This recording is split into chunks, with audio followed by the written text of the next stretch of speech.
Hey, movie fans, and welcome back to another episode of the Uncharted Media Podcast. It is the best time of the year. It's the spoopy time of the year where you stay up late and look out for the bumps in the night, and we talk about the things that keep you up at night. And so we're going to start off with last year we did our favorite movie monsters.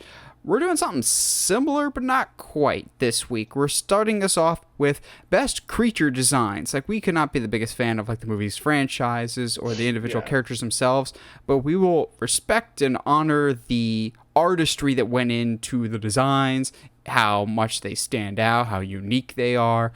I've got quite a few, but I've got quite a few that kind of, like, pair together, and that'll make more sense when we talk about it. But, Josh, without saying too much for the people at home, are you getting excited yet? I'm so stoked. Honestly, so this month is, like, generally speaking, like, one of my favorites. I don't really care for Christmas, don't really care for Thanksgiving. And that's not like a family thing. I just, generally speaking, don't like how busy those 2 months get for no reason other than two holidays. But October's where it's at, bro. Everything's changing. Like, especially being here in Tennessee, like, actually getting fall colors is... I hate you right now. Good. I don't know what fall colors are anymore. I'm literally probably going to go up to the Smoky Mountains probably here in a few weeks, just to, like, on my day off, just to kind of go just see what the Smoky Mountains look like in the fall. So, in the winter, man. But yeah, man, no, like, I'm super excited about this month, especially next week. I'm really excited about next week. It's crazy that next week is here. Like, I had no. Like, I know. Wow. 2 years in the making, and it's all finally about to be here. October's normally a busy month, but I'm excited for how busy this month is going to be. We've got a lot of stuff that you guys don't know about yet that is already in the works. We've already started working on some of the stuff, at least I have, for pre-production stuff. October is just a great time. We get to talk about spoopy stuff literally everywhere else in the world except for where I live. It gets colder and the leaves change. Like I've said before, I like going to horror nights, but I don't like the fact that I'm still in t-shirt and shorts. I would like it, for me, like, the perfect thing would be if I could go to horror nights in jeans and a hoodie, and if it was like 50 or 60 degrees, that would be perfect, but not like... Perfect. High 80s or whatever, and you're not like some dude named Kevin's breathing down your neck as he stands behind you in line. More often than not, though, it's not some dude named Kevin. It's some jumpy high school girl that will scream at literally everything. But because screaming's fun, don't you know? Josh, you watching anything good? Or playing anything good? Okay, so I'm going to start with the good stuff, okay? So I took advantage of the end of the month sale for PlayStation last week. Was it last? Yeah, it was last week. And picked up CTR because that's the racing game I grew up with, Crash Bandicoot Racing. Like, literally, like, everyone's like, Mario Kart's the best. Sorry, Crash Bandicoot is way better. Like, my brothers and I have all played it, and when they come up when we all meet for Thanksgiving this year, I'm planning on having everything unlocked. So, and, like, you can do, like, I think it's like 7-player split screen and, like, 7-player battle and stuff like that, which is pretty big. But the game is stupid hard, so much harder than I thought I would remember it being. But so that's been good. But the big thing that you and I were just talking about, like, good-wise, is I'm finally playing Star Wars Fallen Order. Like, about time. I know. And I'm telling you what, I dropped 7 hours yesterday, and I only went to bed because I had to wake up early this morning to work out. That's the only reason. I was like, okay, setting it down. Like, I just got to... I landed... I was like, okay, I'm going to land on Kashyyyk, and then I'm going to go to bed. And then they do that sequence where you go right into the AT-AT. And I'm like, well, I can't just save and get off now. I got to draw. Like, I'm here already. Like, I might as well. So I went through that whole sequence up until, like, they stop and after you meet Saw. But, like, and I've had 0 issues outside of the difficulty and like skill cap is can be very, very interesting. It's one of the first games where I started at medium and I was like, yeah, I can handle this. And then maybe 20, 30 to an hour into the game, I was like, I can't handle this. Yeah, when you texted me Oh you were my playing goodness. it, I was like, I haven't played this in a while. I'm just gonna do one of the like the offline. They've got these like just kind of like combat challenges. I was just like, Mm, you know what? I've played this numerous times. I remember how it goes. Immediately just gets bodied because I yeah. my timing is off and I haven't played this in months. I'm going, oh, this learning curve is so steep in this game. It's so big. And like to the point where like I was dumb for those who have played the game and went to Malachor as my first planet and got bodied hard. And I was like to the point I was like, there's no reason this game should be this hard. Like, oh man, it was So good. did But you I have go to enjoyed Malachor first every second. because you knew something was there, or No, I went to Malachor because I was like, ooh, Malachor. I want to go. Let's go like have okay, fun at okay. Malachor. Like legitimately, it was just like, oh, I know that planet. Let's go there. And not really. And I'm pretty sure it said something on the map of where like, hey, go to this planet first, not to Malachor, the other one. Was Pagano, Zethos? Was there Zepho. Zethos? Yeah, Zepho. There was like, go to that one first, and I was like, or Malachor, because that's cool. But yeah, I'm enjoying it. I'm literally as soon as we're done recording, I'm gonna go drop another 7 hours most likely. But yeah, that's what I've been up to. Since last episode though, something has happened with something I'm watching. You finished Into the Badlands? I finished Into the Badlands. Okay, so I don't rant often on this show. That's my department. It is, but I have never been so audibly angry at a show as I was in those last. I want to say all of the last 4 episodes of season 3. I literally was like throwing a fit the whole time because I understand. Okay, I understand you have like all these plot lines and you want to bring them all together, and so we can have one singular focus going into the finale. I appreciate that. Thank you.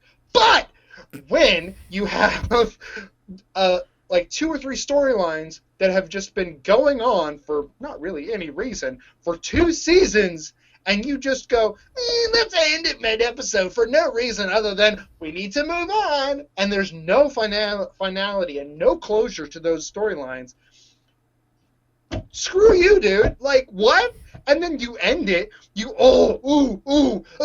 Okay, I don't even care if I drop spoilers right now. I'm so mad. Okay, if you're gonna kill people, let them be dead. Ugh. Like, I don't understand. Yes, Lucy, I know. The dog is like, I hear him yelling. He's mad. But like, they kill Sonny in the last episode. The last character. He's like the main character. He's the Asian guy.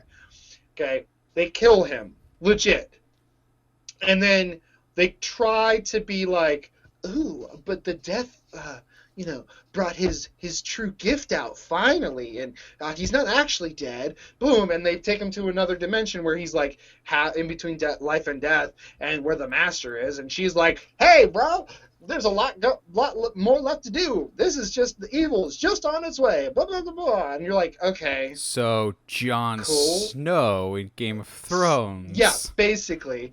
And so then after the final scene of the show is one of the most annoying henchmen of the last season uncovers a 6-shooter revolver, and that's implying that's the evil that she's talking about, is that guns are going to be yeah. So that has been the other thing about this last season. Okay, these guys got bombs. They have bombs that are blowing up bases and whole walls, but no firearms. And They now they're figured worried out. about guns. Yeah, like what? Stop. Okay, all right, I'm gonna stop. But like I was both my dad and I throughout it became a running gag. It happened so often that my dad and I'd be like, so they can do that, but they can't have guns. Where are the guns? What happened? And so this is a Into the Badlands is a classic. It's a classic example of post-apocalyptic world where you don't define what happened to cause the world to go into like collapse.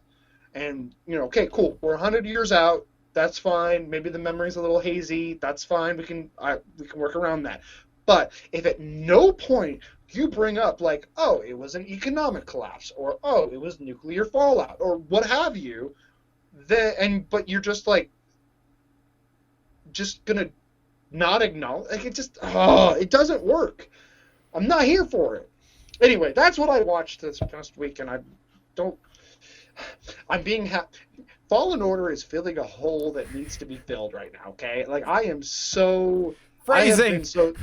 Nope. I'm sticking to it.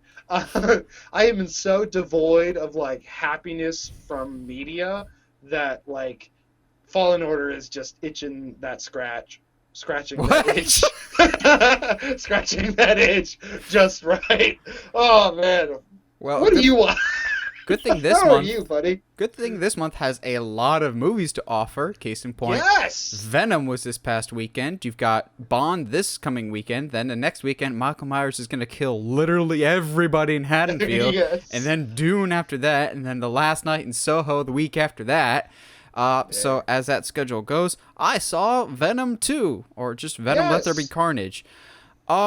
If you like the first one, you will like the second one more so, I think. It just kind of Okay. doubles down on what was already there. I like this a lot more than the first one. I didn't mind the first one. I didn't hate it, but it was just kind of whatever.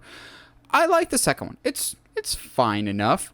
However, people going into it were just like, it's 90 minutes. That's too short of a movie. I'm going, hold on. It might be just the perfect runtime.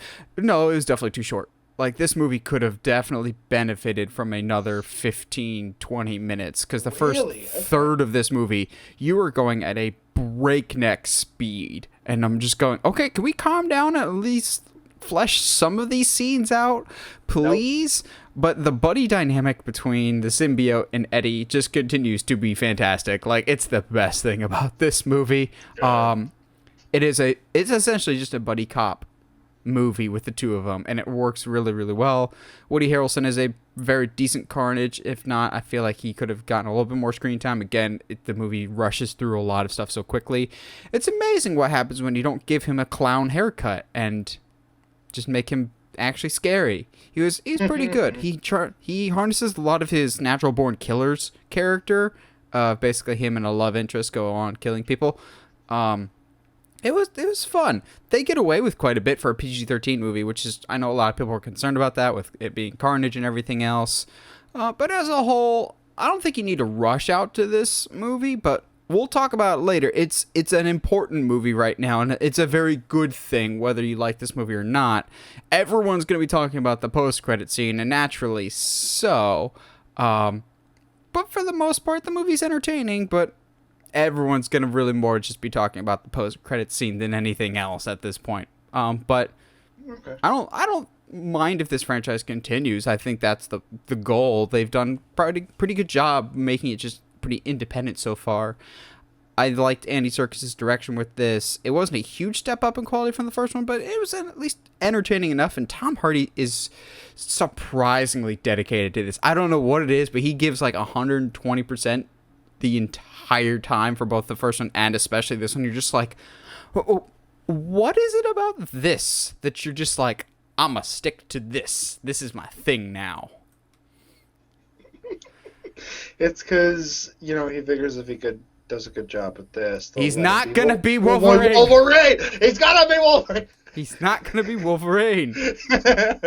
Oh man, I'm planning to see it on Monday, while I'm getting other stuff ready. But yeah, like I'm looking forward to it. I have heard good things about it, and I'm interested to see what the end credit is. Yeah, it'll be hopefully a good time. I'm honestly starting to get kind of excited for No Time to Die. I'm always excited about Halloween Kills. I'm getting super stoked for Dune, and that I had a friend that was like, "It's not my thing, man. I'm not really interested in it." Saw the trailer in front when he went to go see Venom, and was like, "Yeah, no, I'm hooked now. Now I'm gonna see Dune." I was like, "Cool, all right, like that's good. More seats in that, no more butts in that seat." And if international box office is anything to go by, I will be happily eating my words about Dune when I said it would be a box office flop. So far internationally, it's doing quite well. We'll see how it does domestically. I still think it's going to have a major hill to climb to do Hmm. well, but who knows? Maybe it'll be a surprise hit. We're just coming up with a lot of movies coming out, so I don't know if anything's going to have a big extended run like Shang-Chi had, like, what was it, 4 weeks at number 1. Hmm. Venom will not be number 1 next week. I think Bond will knock that off. Halloween Kills will not be number 1 at all because of the move to Peacock, I don't think. And also, it being an R-rated movie kind of limits some of your audience. Yeah. But it's nice to get back to movies again consistently, you know, before they all get taken away from Yeah. us.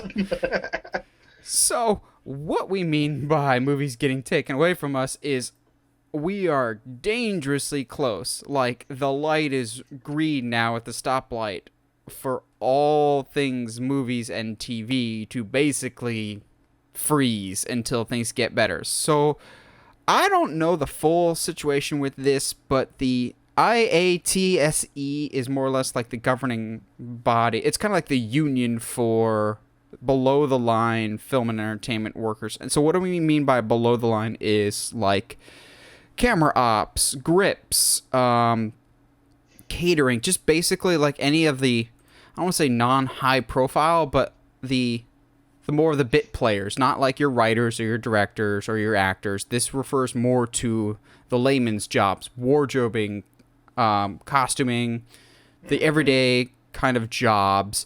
They've gotten the green light to go on strike in a vote that was like 98% of people are going.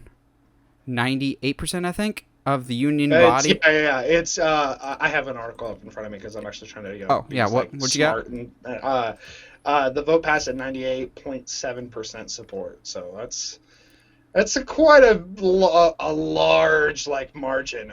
They're basically negotiating for like and have been negotiating since May for a new contract, seeking long addressed concerns, including but not limited to the long hours on set, streaming wage sales and residuals, and stability of pension and health funds. So basically saying to my understanding, if you work on a movie, your contract is basically will basically say, give or take, that you get a certain cut of the sales from theaters and DVDs and royalties and stuff like that because you worked on that film.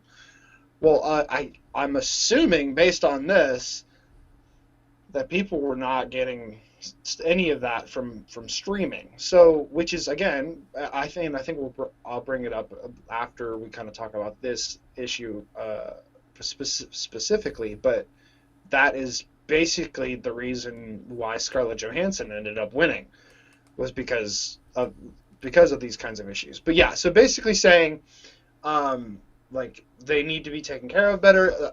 From what I've been reading, specifically TV productions have been getting hit harder with longer hours. So That's more of what I was getting at. From everything yeah. I've heard, it really isn't streaming related. It's more of, it's kind of been like the worst kept secret that film productions are like one of the worst working conditions. Hmm. And unfortunately, for a very long time, it's kind of just been like played as the joke of just like, well, you're gonna have to work 16-hour days and you get to work for 6 months straight, but you're working on a movie set, so isn't that special? And you're just like, cool that you're making a movie, but those working conditions sound awful. That's why, Yeah. like, there's certain directors that like make specific rules of just like, no, we're doing this. Like, I remember James Gunn is very active on Twitter, which has been both good and bad for him career wise, but Yeah. he's very open and honest with a lot of people's questions, and he has spoken before of like,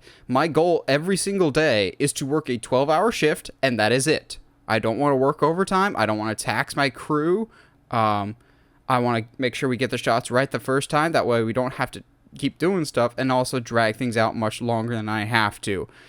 Because by and large, like when you say your employees weekend, it's not always Saturdays and Sundays. Very rarely. Josh and I both know weekends don't mean Saturdays and Sundays when you're working in entertainment or food, whatever else. Your weekends are whatever your days off. So a lot of these employees weren't getting weekends, whether or not those are like a Monday and Tuesday, whatever else. They weren't getting the time off that they were needing to, causing extra stress, working ridiculously long hours, not getting properly compensated, which unfortunately is not a new issue. So for all these people that might not know the whole situation, they're just like, Hollywood's on strike, that's dumb. It's like, this has nothing to do with like the Hollywood egos of like actors or directors. This is people that you will never see or never hear of behind the camera getting screwed over, and have been screwed over for about 100 years now. Like, if I remember correctly, there was an article saying this is like the first strike in like 120 years. Like, the system has not, the system really has not changed, and culture, we have changed. Like, the pandemic has really opened, I think, a lot of businesses' eyes of, oh, we are not properly compensating our people, and they're choosing to take their talents to South Beach or somewhere else, so to speak.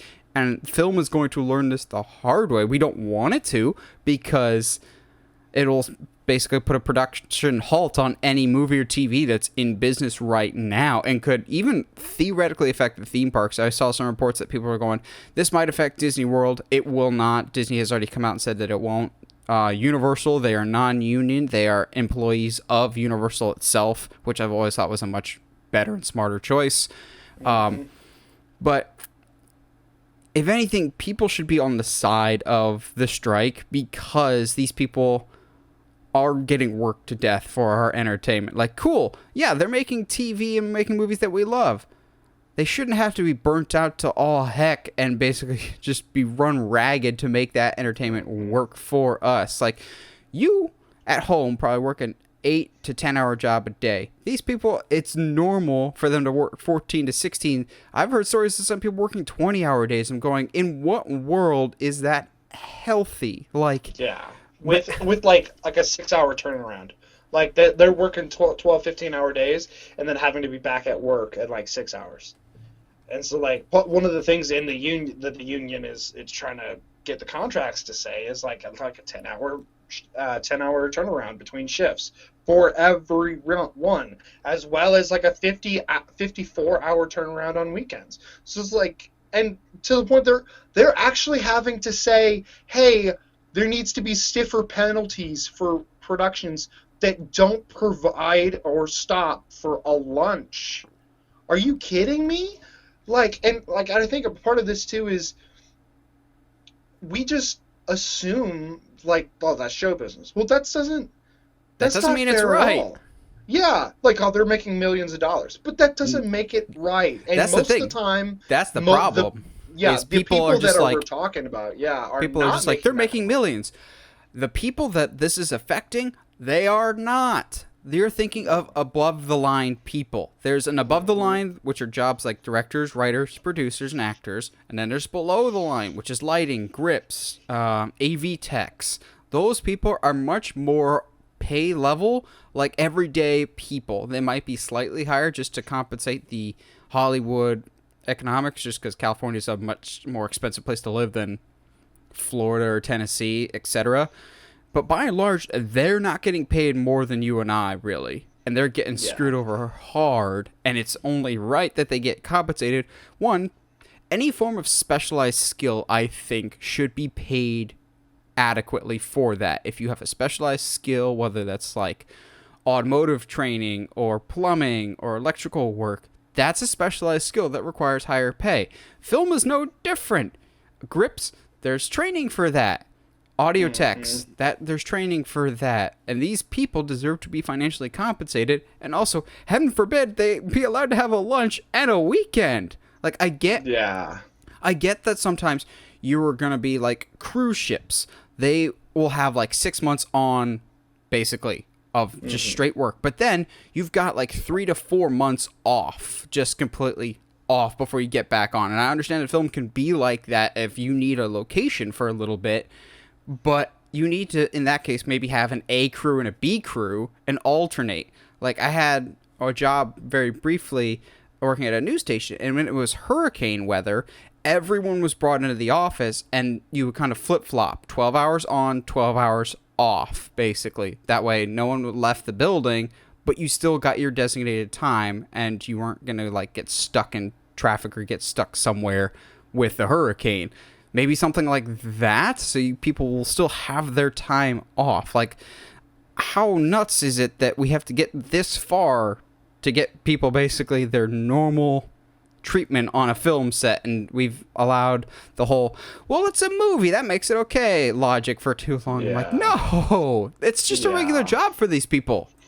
Yeah, and that's what's tough. And like, I'm seeing things like the studio is trying to, it's kind of pulling like almost Disney-like kind of stuff where it's like, well, we have suggested this list of things, and they're just not working with us on those things. Yeah, well, those things are like the French workday, which means they just take out lunch so that they can work straight through, and that quote unquote gives them shorter work days. As someone who has worked for a company that basically does French at working hours, that does not mean that I've actually worked the longest days I've had were at that company, because you just work and you just go until you're done. And that it just doesn't, it's not conducive to a healthy human being. And like, everyone deserves to be a healthy human being. Like, you can't, yeah, anyway. What a novel concept. I know, right? Now, this next one is going to be interesting and a little complicated, so I'm going to try and dissect it as best as we can. But for those that have been listening to the podcast or have been following horror movie news for any length of time, you know that the original screenwriter for the original Friday the 13th, Victor Miller, was suing Sean S. Cunningham, the director of Friday the 13th, basically saying that, like, hey, I created the first Friday the 13th, and I have not gotten any, like, royalties or payments for the franchise that has become one of the biggest horror franchises of all time. Well, he sued Sean S. Cunningham and won. So Cunningham basically sent an appeal to the court, basically saying, I don't think he was right here. Can we get more or less like a recount type of situation, like an election type of do-over? And in the do-over, once again, Victor Miller was found to be in the right here. Basically, he was a contractor that is owed specific money, or he owns the rights. Where this gets complicated for me, and why people at home should care, there's a multitude of reasons. First of all, and most pressing, is the very interesting fact of the guy that represented Victor Miller in this case. I forget what the man's name is, but the man representing Victor Miller that won the case for Victor Miller is the one that's going to be representing the families of Stan Lee and Steve Ditko in the lawsuit against Marvel. Now, just last week we talked about Disney will probably win this. To me, this makes things a lot more interesting that this guy, think of it like wrestling or sports. This guy now has momentum on his side. Does the momentum affect things at all? So now Disney may, I don't think Disney will reconsider, but now Disney may have to reconsider their approach at least. If this guy is now coming off a huge win, getting this original script writer, basically the rights to the original domestic rights for Friday the 13th. Where does this leave Friday the 13th? Well, now that this has been officially settled in court, parties can kind of move forward to start thinking about more Fridays. Like, before, there was, you can't touch it at all, no matter what. Like, I remember the Friday the 13th game, which is fun, but still the buggiest game I have ever played. They were working on stability stuff. They were even working on, Josh, this is going to hurt us both. Before the lawsuit started, the very next update that they were going to do was a Jason X update with a map on the space station with a skin of Jason X. I'm going, we were this close! But because of this lawsuit, everything got put on hold, and they couldn't, they legally couldn't do anything. They couldn't put any patches up. The question for me has always been, there's been re-releases of certain Blu-rays in those prevening years since the lawsuit. And I've kind of wondered where that money went or how that was allowed to happen. Like, Friday the 13th, like 8-film box set, which was kind of confusing to me. But this means that we can start kind of there's a light now at the end of the tunnel for more Friday the 13th. Josh does not care about that No. so much, but Well, I think nowadays people should, because we're getting a lot of horror revitalizations, and whether you like Jason or not, he is an icon of the genre. Look at the wonders that was done by Blumhouse for the Halloween franchise after Rob Zombie basically buried it 6 feet under. They revitalized it and made it what it is now, and it's a really cohesive story. I'm really looking forward to kills yeah. and ends. I think the same thing could happen here with Jason. The question that I've always had, though, is legally speaking, how's this approaching? Because as any horror fan knows, or anybody that's seen Scream knows, so much of the Friday lore is not in the first movie. So, like, if Sean S. Cunningham wants to work around Victor Miller somehow, Yeah. can he? Or do they still need to kind of come together now? Well, what's interesting to me too is that if Victor Miller wants to, and Victor's been oddly like vocal about how he does not like the idea of sequels, and he adamantly has not ever seen any of them, which I don't know how you can not like something and not see it, but he's so attached to the idea that Jason, the first, Friday the 13th, it was more a story about a mother being driven crazy by her son drowning, and so she goes on a killing spree, right? Like, that's what the original story. And to me, I enjoy the first Friday the 13th. I think it's something. There's something like really compelling about it, and to Victor's credit, that's absolutely the case. But the problem that he's going to run into is not just if Cunningham wants to do another one, but if Victor wants to do another one, and Victor's unwilling to acknowledge the sequels, where do you go? What do? Do you rewrite it? You can't really rewrite the first one because everybody already knows the story. So, but then you do a sequel, or do you do a prequel? Like, there's a lot of the issue with the lawsuit is it's put a green light on things, but then muddied the water at the same time. Yeah, and also, again, he has the domestic rights. So, hypothetically, Sean S. Cunningham could make a Friday the 13th movie and release it overseas, but it wouldn't be able to come to America. And that would still, I think, legally be okay. It just gets really, really complicated. But say Victor Miller, without Cunningham, wants to do a new Friday movie. He could technically have Jason, but he would have to have dead child Jason that drowned in a lake. Like, zombie Jason doesn't come back until 2. He doesn't wear the hockey mask till 3. He doesn't become the zombie until 6. Like, there's so much elements of the character that come in the sequels. And so the core elements that come from the first one are Pamela Voorhees, the name Voorhees, Camp Crystal Lake, and Friday the 13th. Besides that, like, it gets complicated. But I think now that this is finally definitively settled and Cunningham took the L, so to speak, I think as much as he and Miller don't like each other, I'm sure, right now after this whole issue, they're going to have to come to the table, and I think they will, for the betterment of the franchise, because Miller, it's a jigsaw puzzle, basically, of one person has certain pieces and the other person has certain other pieces. You need all the pieces to make a Friday movie. Like, theoretically, you could have Hockey Mask Killer. He just can't be in Camp Crystal Lake, which I say you can absolutely do. Yeah. But it's weird and complicated. But if nothing else, it means now that this is done, we can actually start. It's like when a team fires their GM. Now you can actually start the rebuilding process. You're still going to suck for a little bit, and a new Friday is going to be a long way off. But at least you can start the rebuild phase as opposed to legally being able to not do or say anything at all. Yeah, which is a big step forward, and as long as you don't stick your foot in your mouth later like the Rockies did. Hey, I'm still recovering from the fact that our interim GM, that we're like, hey, at the end of the season, our interim GM's just going to be there for one season, then we're going to find somebody.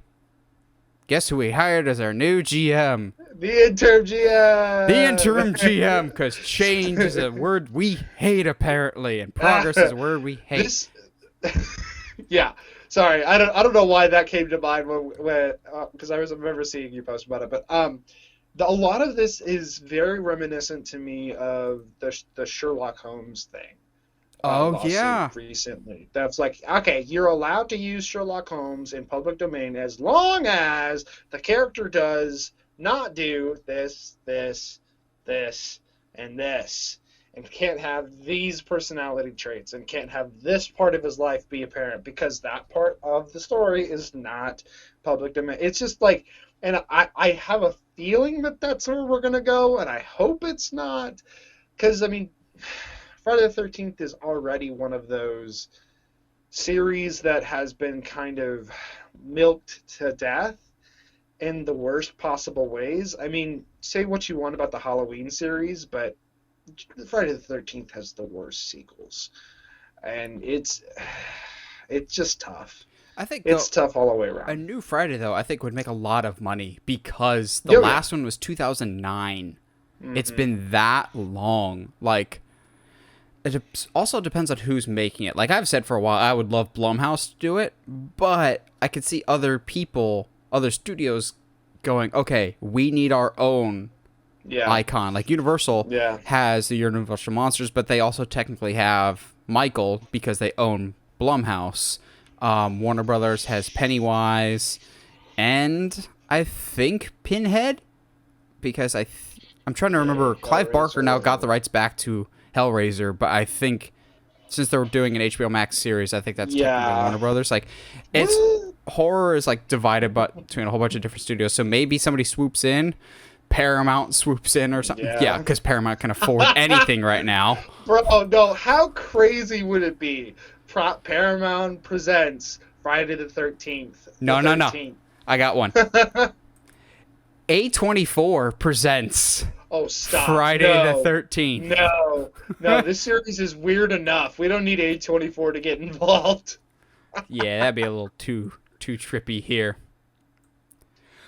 Well, in the big surprise of the weekend and a further, okay, good, the box office is slowly but surely returning, Venom Let There Be Carnage straight up dominated as it grossed a new pandemic-era record of $90.1 million opening weekend. Say what you will about the quality of the movie, but this is incredibly reassuring to me. This is a good thing. I personally didn't mind Venom Let There Be Carnage. I liked it better than the first one. Is it the best superhero movie out there? Absolutely not. It's got some pacing issues. Could have been longer. But this, to me, is a good sign. It also, to me, should be a sigh of relief for Sony because this was the movie that they kept delaying, and it was their first kind of sticking their toe in the water back to theatrical releases, so to speak, because they were the ones that were just like, we're going to put things only in theaters and not on streaming services because, hey, Sony, what streaming service do you have?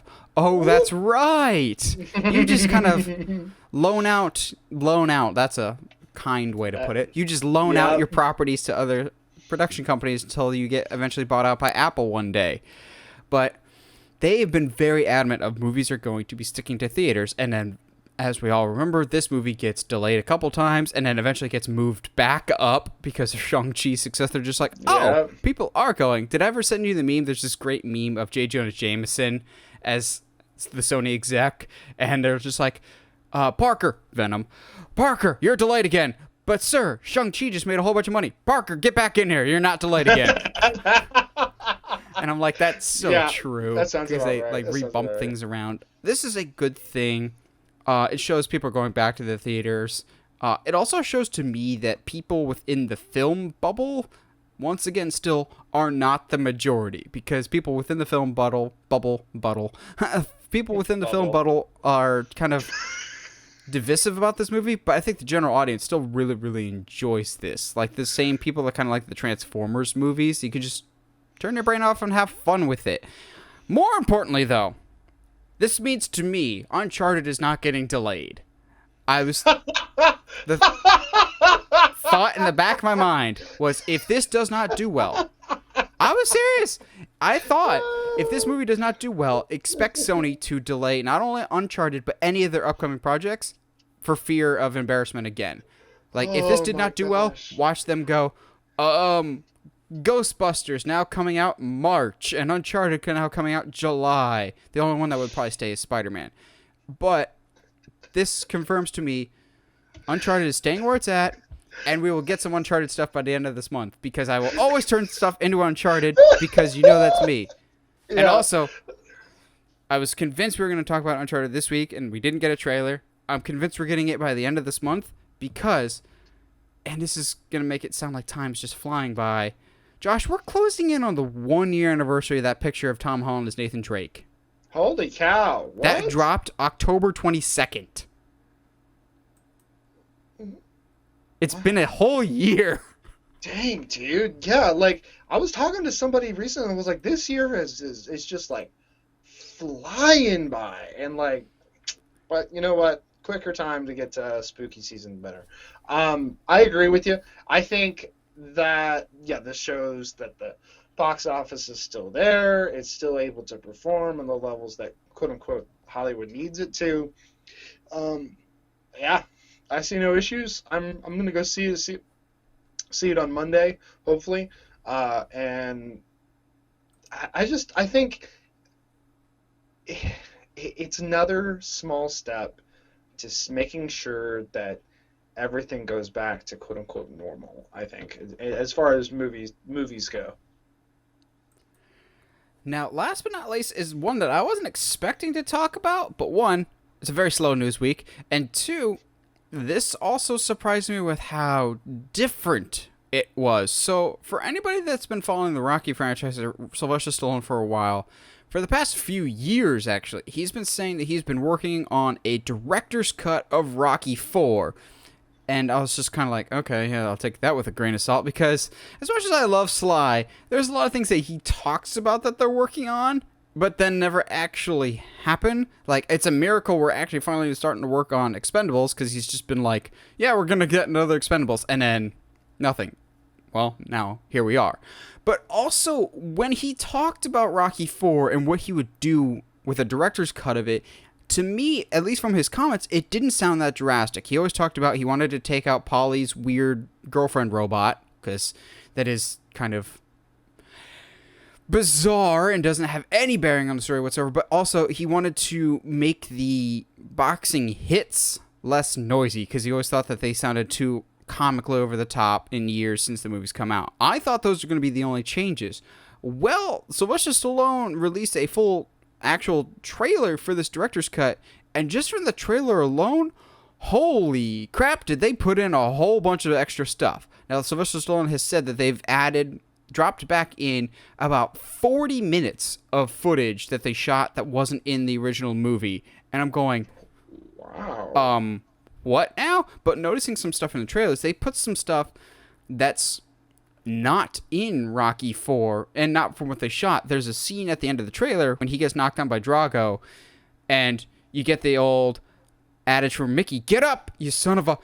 And that's actually from Rocky V, so whether he's pulling from different Rocky movies, there's just certain scenes that they get fleshed out more of, like, why Apollo wants to fight Drago, so to speak. There's more scenes with that. There's the boxing committee basically saying, he's had one professional fight and one man is dead. Like, that's interesting dynamic there. This has the potential to be a completely different movie. That being said, I don't want it to be too different, because I love Rocky IV so much. And people were like, it's cheesy and over the top. It's the 80s. What do you expect? I don't care that a third of the movie is montage. Maybe that's something that's going to get tweaked here and go less montage heavy. But I was actually very surprised by this trailer. One, because it's just nice to have Rocky again. But two, just from the trailer alone, how much stuff I had not seen before. And this is coming from someone who has seen all the Rocky movies repeatedly, going, that's new. That's new. hadn't seen that, and it seems like color corrected, done everything. This seems to be a very different movie. As a fellow Rocky fan, Josh, do you want a director's cut of Rocky 4? It's not something I thought I wanted, but sure, I guess. I think uh, I'm trying to make sure I phrase this in a good way, but I think if anything, Sly has learned a lot about his directorial and writing direction that he likes more now, and Rocky Four could be very well just be one of those projects that he's really, really proud of, but which wishes that he could go back and now that he is who he is, change some things. And honestly, I'm there's a large part of me that's here for it. I mean, just like imagine Rocky Four with the pacing of Creed One and Two, like like absolutely. And that seems what this is. It seems much more like they're taking their time with scenes. Yeah, taking your times, making the emotions hit harder. Again, it's a drama that boxing happens to be in, and which is I think very prevalent of Rocky Six and both the Creeds, and I think I really don't mind him going back and doing this as long as it doesn't really like ruin some of the chronology, so to speak, considering they've basically done Rocky 2 based off of the events of this movie. So it'd be a little weird if they omitted some stuff and no, I think the general story will still be there. Just certain things will be more fleshed out and other things will be dropped. Like there won't be any robot, but there'll be more drama of feeling the guilt for basically, hey, I let my friend die type of thing. The other thing important to note is a lot of times with these director's cuts or extended cuts, there's different music. Like Return of all the Lord of the Rings extended editions have different soundtracks than the theatrical versions. And in the trailer for this, they play an amazing orchestral version of Eye of the Tiger that I kind of really, really hope is in this movie because it was so well done.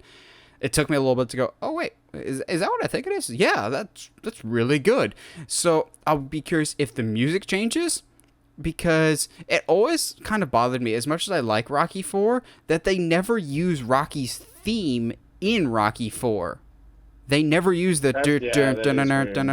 They kind of go really, really hard on the John Cafferty music with the Hearts on Fire and everything else. I'm like, this is fine, but I want to hear the classic Rocky music, maybe when he's like scaling the actual side of a mountain. But this sounds interesting. Now, for right now, it's going to be a one-night only thing in theaters, and it'll be coming to digital, and then there will be a physical copy of this later this year. I'm trying to remember if they said it will be a 4K release or not, but if they're putting in all this effort, I would assume that it is.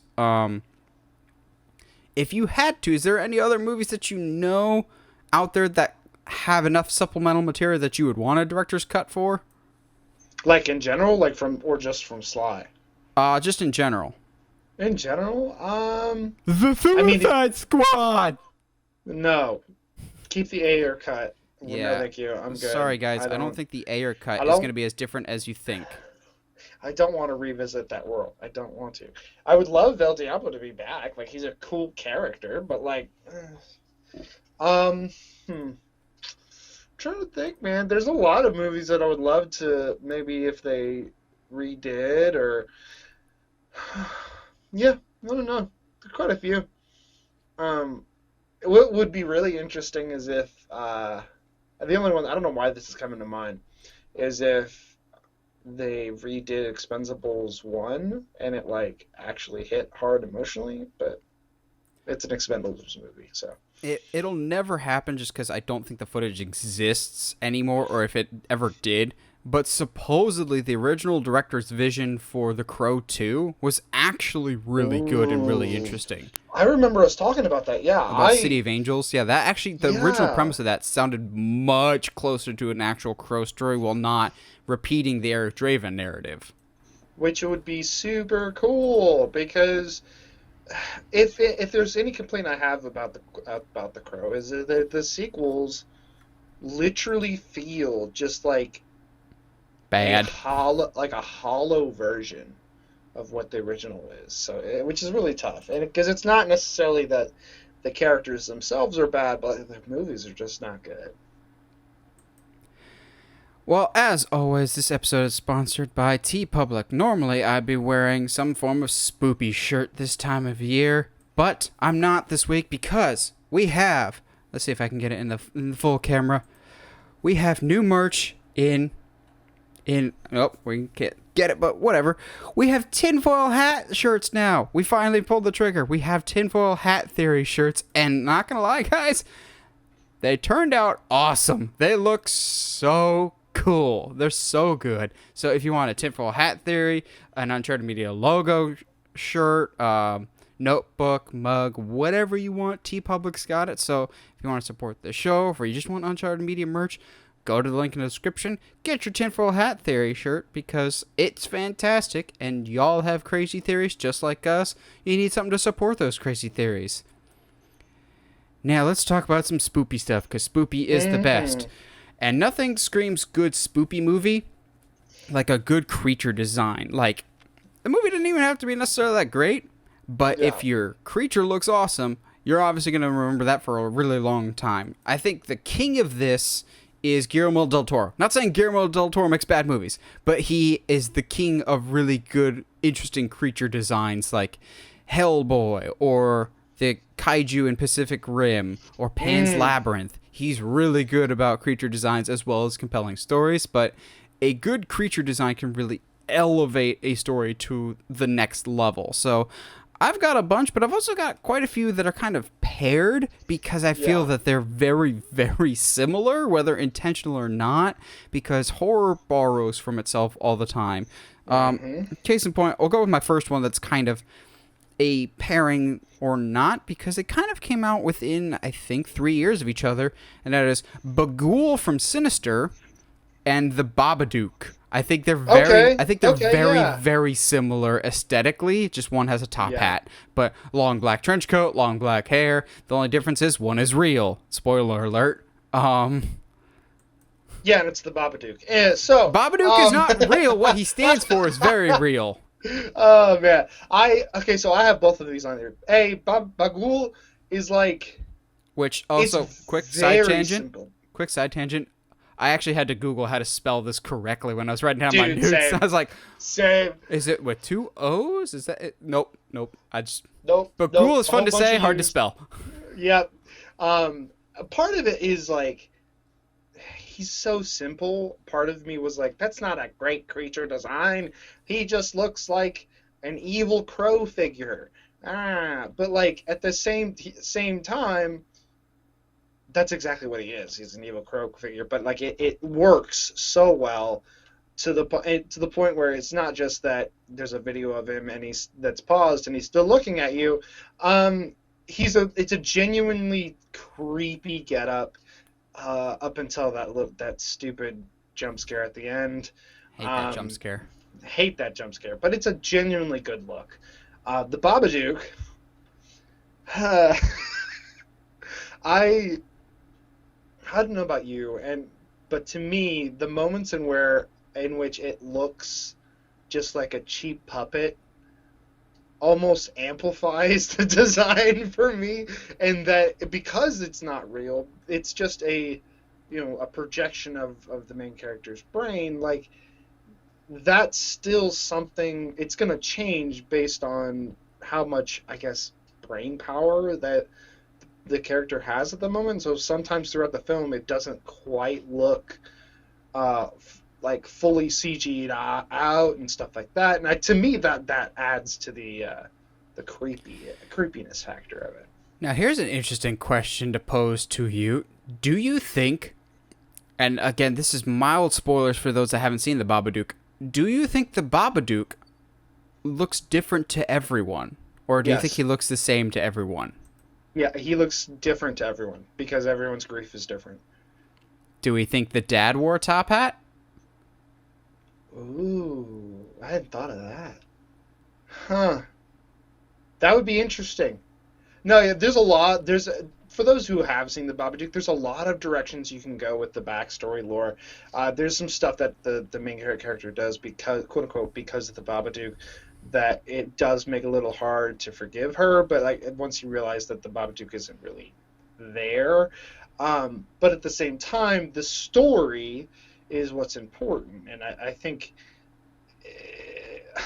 yeah, I hadn't thought about him like having resemblance to the dad Maybe. at all. You I never hadn't know. thought about that. Yeah. Like, what's it? Was it? I'm trying to remember. What was it that like the monster was like? The gray, was it Hill House, where it was like actually a metaphor? The monster's design was a metaphor for cancer or something like that. Oh, No, it wasn't Hill House, but yeah, I know what you're talking about. of like it had like sunken eyes and it was pale and whatever else, and you find out it's because it was a child's memory of an elderly family member. No. It's Before I Go to Sleep. Yes, Before I Wake. Before I Wake, the one about the kid yes. whose dreams come alive, and the you know what? Let's honorable mention to that character design, because what did he call it? The sunken man, something like that. I can't remember off the top of my head. But first of all, Before I Wake or Before I Sleep is a fantastic movie.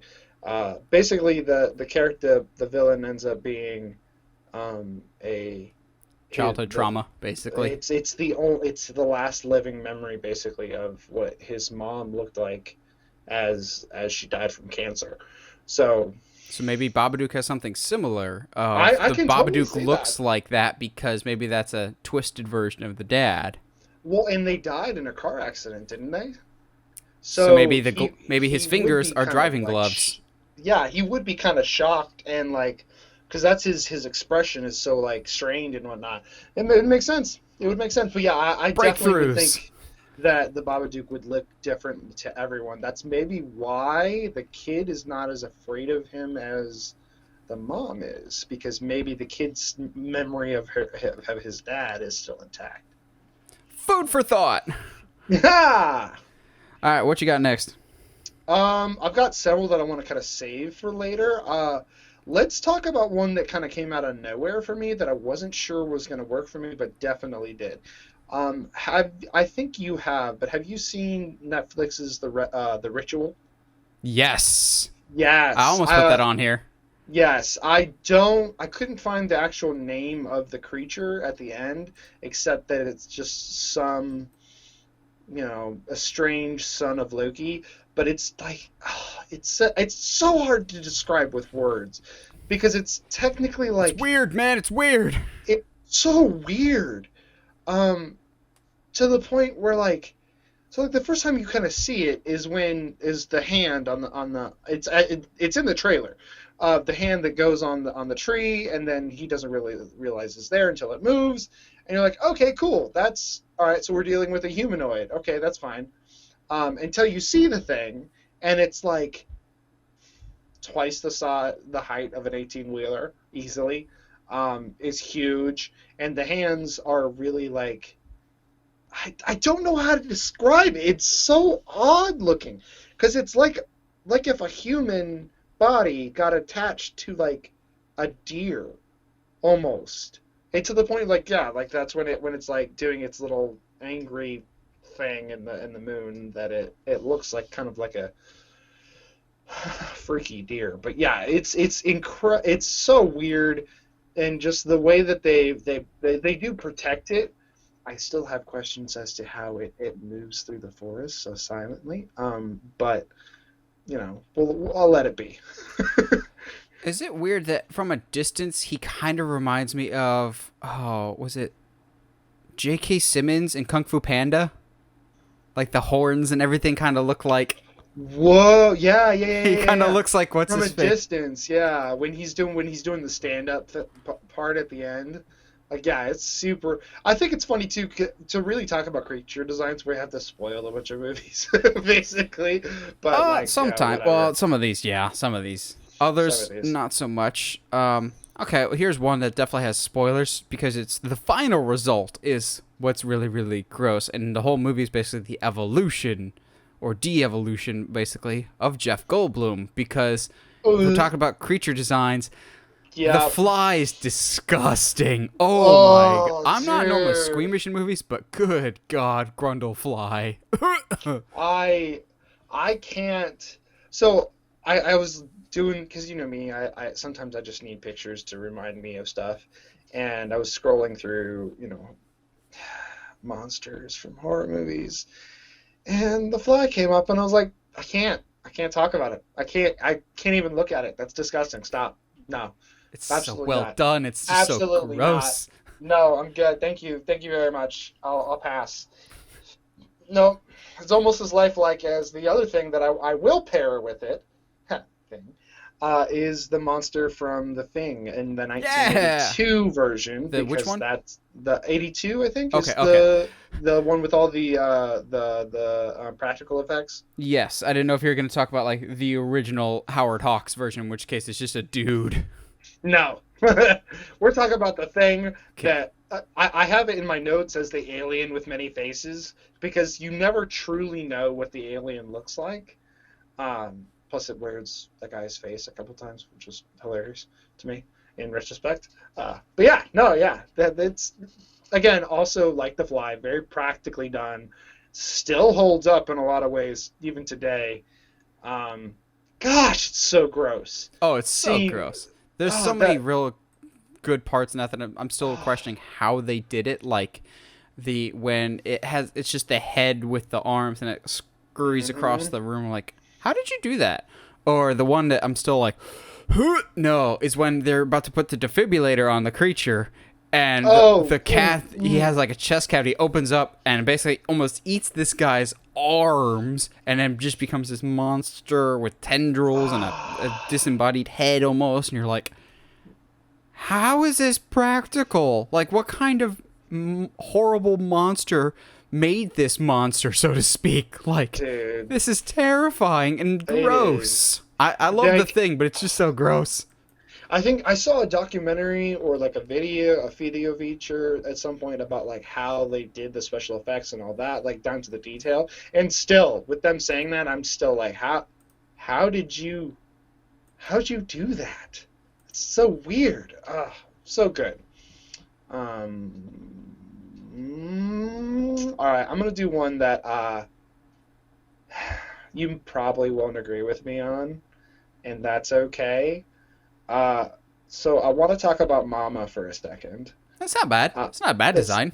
it's not a bad design. I think it kind of man, I wish I had tied it in. It harkens back to our conversation about like the Babadook and the what is it, the Sunken Man or whatever from that we were talking about. Yes. Uh, uh, in that the monster is a it is what happened to it before it died or whatever, with all the cracking bones and the disgusting disfigurement. All in all, Mama itself is not a bad movie. It's a decent watch. But still to this day, the two most terrifying sections of the movie, outside of the obvious running jump scare, are the scene where the guy can only see through the flashes on his camera, and you slowly see Mama float out and come for him that way. Terrifying. And then also, while it be a little humorous, when Mama comes for the ant, and it's just like at one point just like flowing hair floating around on the floor until it like stops in front of her, looks up at her, and then goes. Like, oh, so scary, so cool. I love it. So let's go with one that is either super cute or is absolutely terrifying, and it's over the past few years just like taken over Halloween, and I do not know why, because I still claim that a lot of people that like this character haven't seen it because the movie did not do Hmm. well when it first came out. And that's obviously Sam from Trick or Treat. Sam Yeah. merch is like everywhere now, and I felt like a few years ago it really wasn't, and all of a sudden you just see Sam everywhere. He's almost like into the same discussion as Freddy or Jason in terms of just how much merchandise they have. I'm not saying quality, because he's only got one movie as opposed to multiple, but Sam, I feel like, is everywhere. But I like his design a lot. There's a lot of just echoes of other elements to him. I kind of like the small stature. Normally, I'm not a big fan of small. Like, Leprechaun doesn't scare me. Nah. But Sam's not meant to scare. He can be scary, but he's not meant to scare. I think that the difference between Sam or like a Michael Myers or Jason Voorhees is Sam in and of himself is not bad if you just follow the rules of Halloween. Like, he will clearly, very obviously leave you alone if you just follow his rules. He's more or less like the guardian of Halloween. He's got the burlap. That's the word I'm looking for. He's got the burlap sack mask, but what's under the mask, I appreciate, almost looks pumpkin-like. So even when he's got the mask off, he still very much embodies the spirit of Halloween. You kind of don't know if he's like a little ghoul or a little possessed child. The design really, really works. I don't know if they ever intended for him to be as marketed as he is nowadays, but I really like the design of Sam, and I'm trying to find pop figures for him, but he's incredibly hard to find. There's 2 pop figures that came out that I really, really want. There's one of him with a pumpkin sitting on a log, and then there's another one of Michael Myers in front of the Myers house, and I need it because it looks so cool. Absolutely. Now, speaking of characters that from movies that didn't do well but are really popular these days for reasons, do we talk about Pyramid Head from Silent Hill? Because I wasn't going to put it on my list, primarily just because it was out of sight, out of mind. But I think design-wise, outstanding. Yeah, incredible. Such a cool, like, it is one of the only things about Silent Hill that I like, is Pyramid Head suit. It's, yeah, you're not missing anything, in my opinion. But it's one of those, like, it's just such, it kind of goes with Sam in that as long as you follow the rules, like, you're fine, dude. Like, don't worry about it. Pyramid Head is just cool. Like, the design is cool. I want him to be my friend. Now, I got one that I know for a fact, at least half of this is not on Josh's list, because I don't think Josh has even heard of this movie. So while I say it, I want Josh to look it up. That way he can kind of see the design itself. For a very underrated slash movie. It's not particularly the best, but I think the design is underrated. For a movie called Nightbreed. So I'm typing loud for you. Huh? I'm typing loud for you. Nightbreed, 1990 film. I think the design for Nightbreed, the killer Nightbreed, looks so much cooler than the movie itself is in. It's kind of... Josh is looking at it right now. What in the world? This is insane. Right? It's a very good design. It's like if Slender Man and Coraline had a baby. Yeah. That's horrifying. Right? What? There was... Such a good design. I paired it, though, with something that really, really reminds me of, which is The Strangers. This feels like this feels very much like a precursor to The Strangers, which also, I love the design for all 3 of The Strangers. Like, you can get their personalities just by the designs. Like, yes, you get a little bit of how they interact with their victims as they're preying on them just by how they act, but also more specific by how they look. I think the Nightbreed design is fantastic. It's kind of like a burlap sack with a button over the mouth. It's creepy. It's different. It's one of the few that the design holds up in daylight. There's a lot of daylight in Nightbreed, and normally put your design in daylight and it does not look super, super effective. But I think the one in Nightbreed's fantastic. I like the Strangers. Strangers isn't scary unless you're watching it when you're home alone, in which case it is the single most terrifying movie you will ever find. I still shudder in that fantastic wide shot when Liv Tyler's in her dining room and you just see someone with no music just walk in the background and look at the camera and then walk back, and you're just like, no, what was that? Like, the fact that there's barely any music in The Strangers just creeps me the heck out, and the designs are so good. So good. There's so many scenes too where you know where the bad guys are, but the characters don't, and you're not like, but then they subvert expectations, and so good, such a good movie. Both of them, honestly, really enjoyed both of them. So I've got a collection of aliens that I want Cool. to get to. Cool. I Um, figured. let's lead off with a movie we've been talking about a lot lately. Let's talk about the aliens in A Quiet Place. Um, to me, very unique, story-driven character that like has it's a very like D&D kind of thing where it's like, all right, cool. So you have this monster, right? This race of monsters that can tear anything apart. They're super strong, super fast, but they can't see, and they're entirely echolocation. So you have to be careful about all the sound you make. Like that's so like something a dungeon master would homebrew just to give their players something to really be scared of. But yeah, like genuinely, it's not necessarily anything quote unquote new, but it's unique. And the fact of the matter is that they can hear from so far away makes it extra scary, in my opinion. The only thing for me, at least, with A Quiet Place is it felt a little too much like the Demogorgons in Stranger Things. Like, the True. design is very similar. It also kind of, maybe it's just because I haven't seen it in a while, but it immediately made me think of the aliens in Super 8.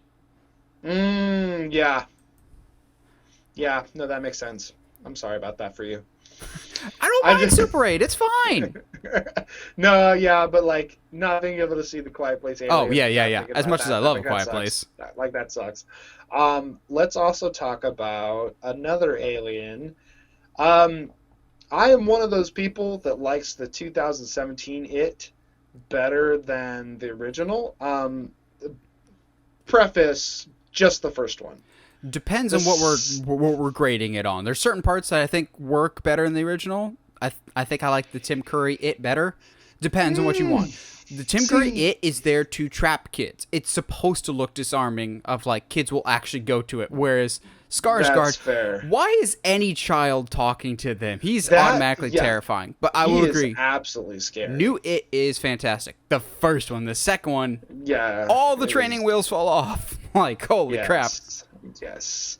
Um, but the design for me is absolutely terrible. Like I agree with the reasoning behind it, absolutely. But oh my goodness, is the 2017 It terrifying? Like the way that his eyes are never quite focused, the way like his cadence, the way that he walks, even something that should make you laugh, like when he does that stupid dance towards the end, I is laughed like during the dance. I laughed, but I was also like, the more he did it, the more I was a little terrified. I'm like, okay, or like, and like, there's not a lot that it does that isn't at the very least mildly unsettling. Like when they finally get to the house and he crawls out of that what is it, a refrigerator or closet or whatever. Yeah, fridge, I think. Oh, so good, so good, and like Skarsgård, I think gets all the praise on that. Um, I still see the meme of when Bill Hader was like, "So are you? Do they move your eye in like post production?" Or and he's like, "No," and just turns to him and like moves his eye and freaks Bill Hader out. Like, oh, it's so good. That's good.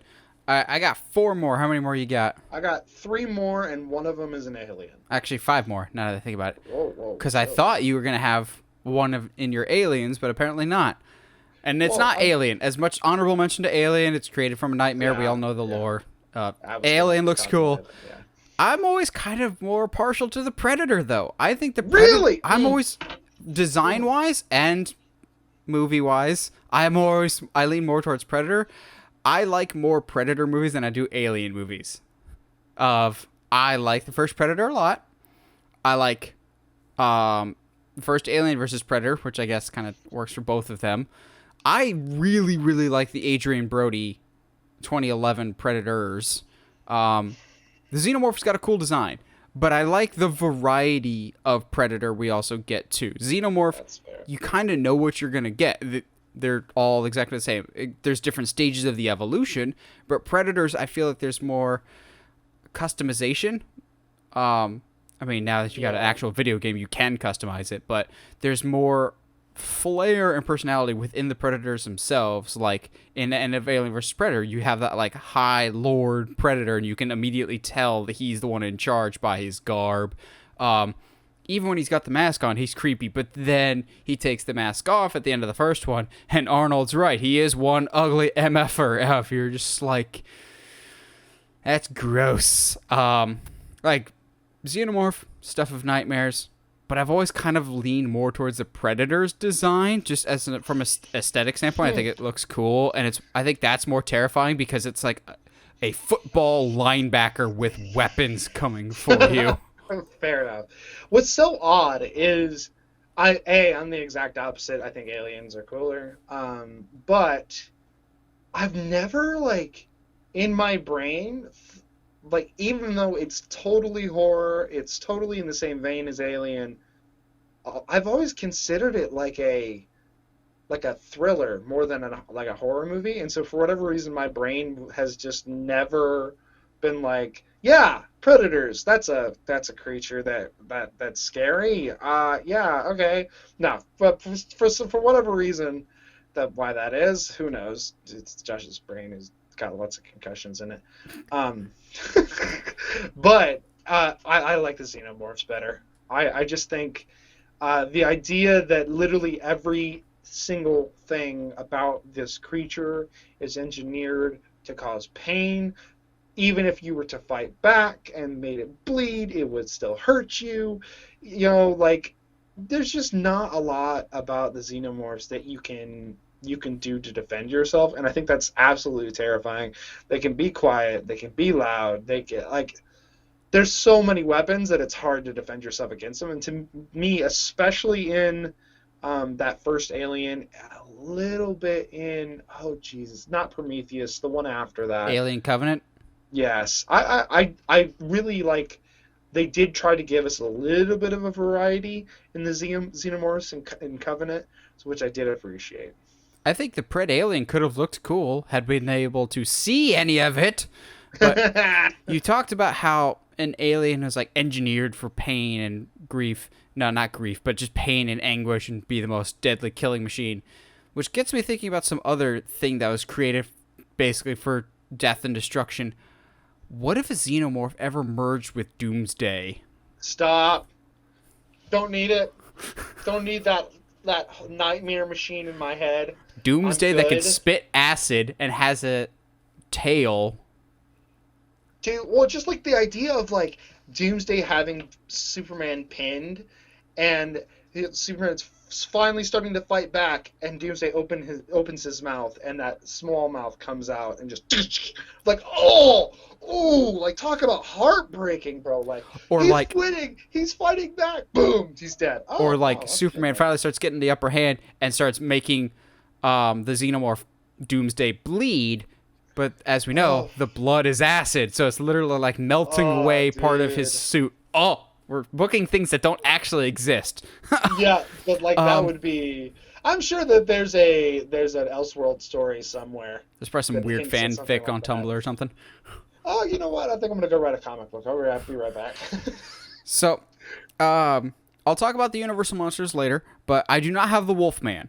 Because I think a movie later on has a much better werewolf, and that's an American Werewolf in London. I think that's still the peak of werewolf effects. The transformation, which was done by Pneumatics, thanks, horror makeup show that I've seen way too many times at Universal, Air Pressure. I think that's still the best werewolf of all time. Although, honorable mention to the Benicio del Toro makeup in The Wolfman from 2011. The movie's okay. I defend it as not as bad as people make it out to be. The design on that is really good. But American Werewolf in London, the transformation scene's outstanding, but then when he becomes the werewolf, like the way he moves is just terrifying. I love it. It has one of my favorite shots in any movie, and it's when the dude's like stuck at the bottom of the stairs, and you get this weird like high angle from the top of the stairs from ground level, and you see the werewolf come into frame from the top, and it's so good.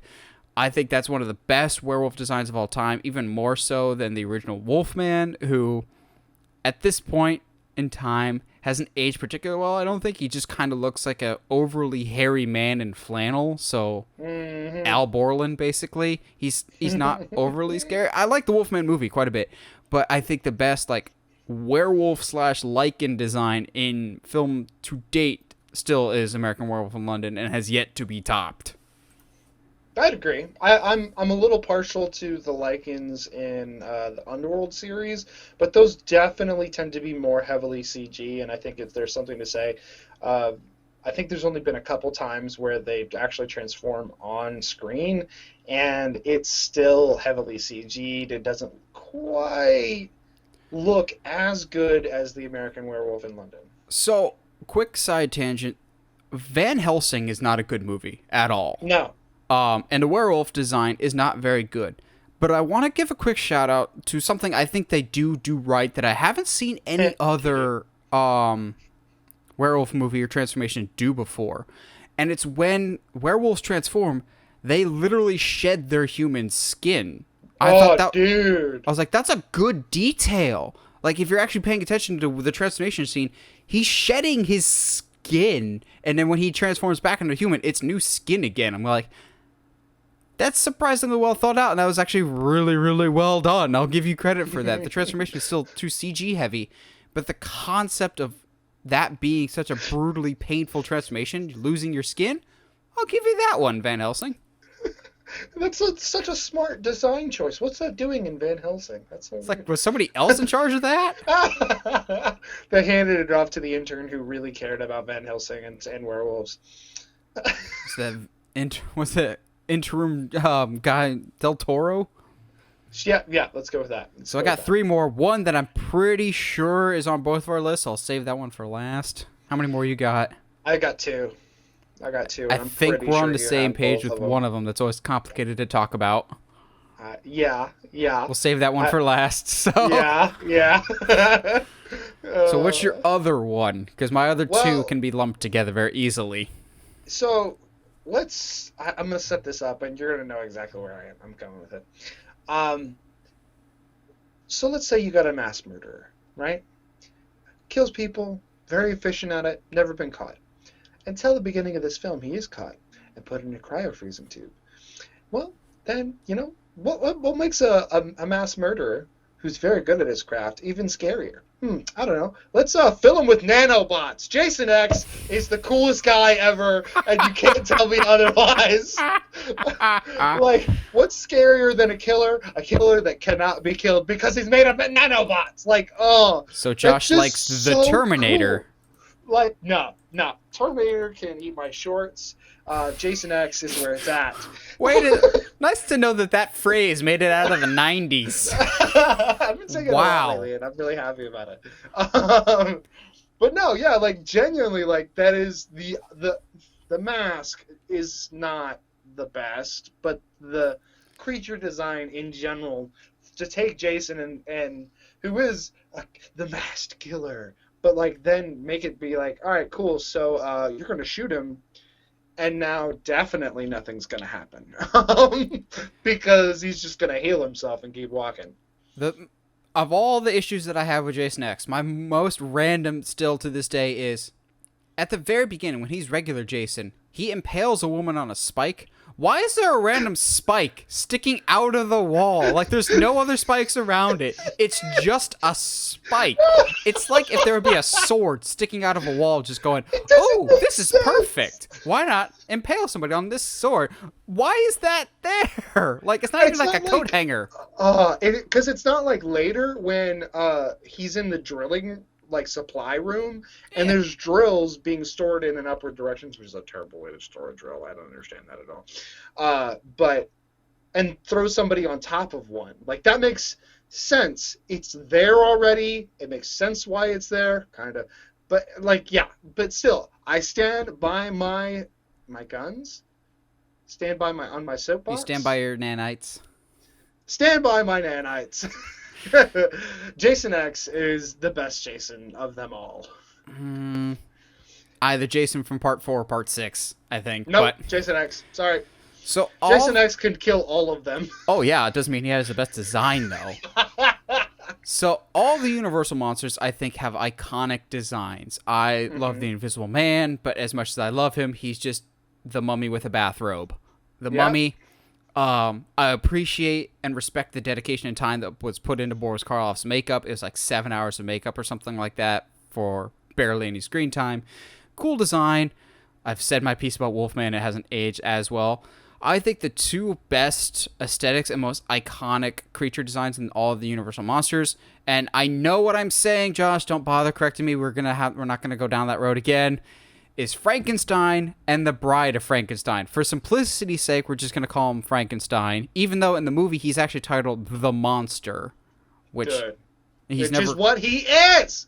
Well, technically his name's Adam in the book, but we're gonna call him Frankenstein because it's easier to just do that than a weird mini rant every single time. It's Frankenstein's monster. He's not even Frankenstein's monster in the original movie. He's just the monster. But That's terrible. the monster and Bride of Frankenstein, I think, are the two most iconic because you just look at the hair of Bride or even just the pattern of hair, and you immediately recognize who that is. Even if you've never seen the movie, you know the famous shot of her turning her head and screaming her lungs out. You know that shot. You know the iconic look of Frankenstein, which kind of a few weeks ago I got this thought in my head and it has not left since. Why do we assume Frankenstein is green? Like, why would Frankenstein be green? He's Humans, dead. yeah, but when we die, our skin doesn't turn green. We turn pale. Like, we lose the color in our face. We don't gain color in our face. Why is he a mildew man? Like, why is he green? At least like the bride, she's pasty white. That makes sense. Admittedly, the bride is only really iconic from the neck up. Like, she's just kind of wearing a white gown, which is where the bride part of it kind of makes all the sense in the world. But I love the rationale that they put behind Frankenstein's monster, whatever Josh wants to call it. The rationale of why he looks the way he does is they've said like the head is stretched out because they're putting another man's brain into this brain so it doesn't fit. So that's why it's all warped. I'm like, oh, that's really, really well thought out. The bolts on the side, people are like, oh, it's basically there to make sure the head doesn't fall off. No, the bolts are there because that's basically the car battery starter. That's what brings him light. Like, all the design for him is so incredibly well thought out. Boris Karloff was already a tall guy, but the fact that they put him in lifts basically makes it even better. His weird walk was because the costume really restricted his movement, so he had to walk like that. Frankenstein and the Bride, I think, have the two best looks. I think they're the most iconic looks. They're the ones that get copied the most. Like, I would put Dracula on here had he not been, Party City to death over the decades. Yeah. Like, he just is become kind of generic. Whereas Frankenstein, you can't replace the original. Bride, you immediately know who that is just based off the hair. She's got that great design. I love Invisible Man, but his is not as standoutish.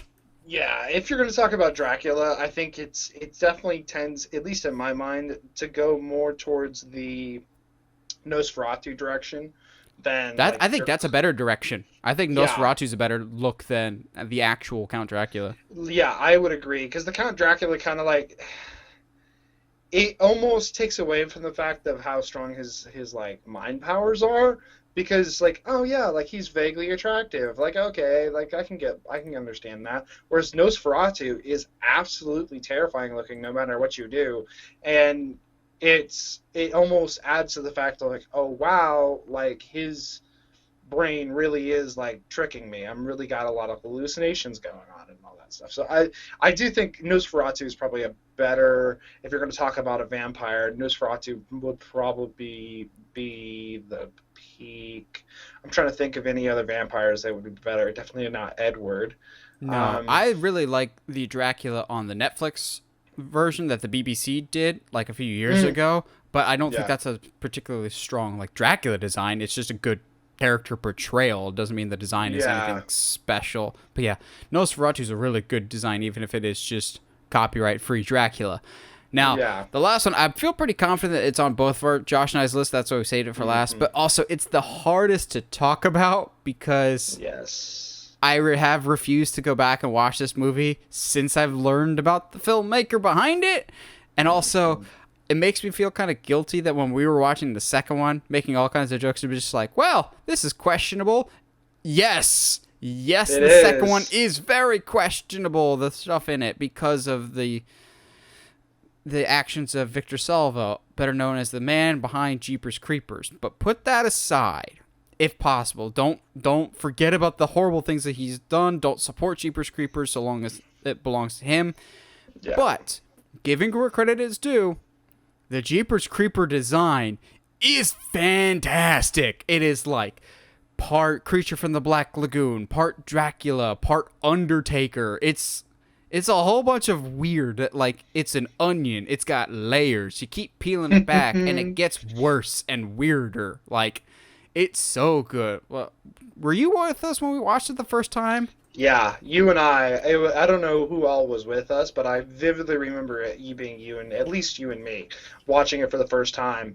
And then when you get about halfway through and it's revealed that he's not like a person, because they protect it really, really well throughout the movie to the point where you don't realize, they don't reveal what he actually is until like the back half of the movie, where they hit him with a car and all of a sudden his wings come out and you go, oh, that makes sense how he's getting on top of cars now. Oh my goodness, that's terrifying. And then at the end, when his face literally opens up, like there's just Got a little bit of Predator in there. yeah, it's such a scary design. And then I think, as much as I don't like the sequels, the third one at least expands upon his intellect in that of like his booby trapping his own car and like all that stuff. Like he's obviously a smart creature and has been doing this for hundreds and hundreds of years. Again, like you said, it's really hard to praise Jeepers Creepers because I genuinely love the first one. Me too. Knowing that the actions of the creator and director are so terrible. So it's just, I don't want to give him any more free press than we have to. If you're curious about it, go look him up. I think he's behind bars now. Nope. Isn't he? That's why I don't.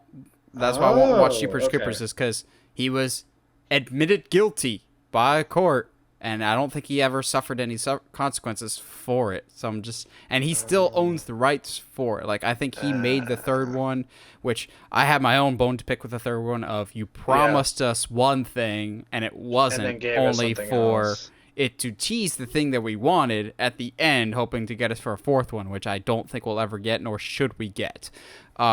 If we could ever get a reboot of it from a different studio, maybe. Like, I think that would be great if we can get like a Universal or Warner Brothers to get the rights away from him and do their own spin on it, but keep that whole, it keeps getting weirder and weirder the more we find out about this thing, but also don't tell us everything about this thing. The design is fantastic, no matter what incarnation he's in, whether he's in like the hunter gear or just the Undertaker with the jacket and the hat, or whether he's more in his creature mode where he's more animalistic and he's got everything exposed. It's all just creepy and I love it. I just wish I could go back and watch it. But what do you guys think? What are some of your all-time favorite creature designs? They can be from horror movies, but they don't necessarily have to be. If there's any designs that you like in particular, let us know. We always like hearing from you guys. And as always, if you like what you hear and you want to hear more, subscribe to us on whatever audio platform you're listening to us on, whether it's iTunes, Spotify, Google Podcasts, or YouTube. And if you haven't already, subscribe to us on YouTube, where we're going to start the slow march to 1,000 subscribers. So if you want to help us out that way, you can. And once again, check out Tinfoil Hat shirts on TeePublic, or check out the other merch. And as always, stay sharp, movie guys and gals.